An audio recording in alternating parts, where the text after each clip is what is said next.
4 things na kailangan mong iwasan at all cost. Number 1. Huwag mag-worry sa mga bagay na hindi pa nangyayari. Huwag mag-overthink. Sabi nga ni Seneca, excessive worry is unnecessary. Number 2. Huwag mag-isip na alam mo na ang lahat. May mga bagay na kailangan mo nalang palampasin. Hindi naman kailangan na may opinion or judgment tayo sa lahat ng bagay sa paligid natin. Number 3. Huwag magreklamo. Sabi nga ni Marcus Aurelius, don't be overheard complaining, not even to yourself. Kung tatanggapin natin ang mga bagay sa kung ano sila, mawawalan ka ng reason magreklamo.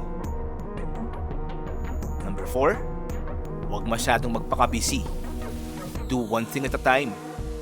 Mag-focus lamang sa mga bagay na may control ka.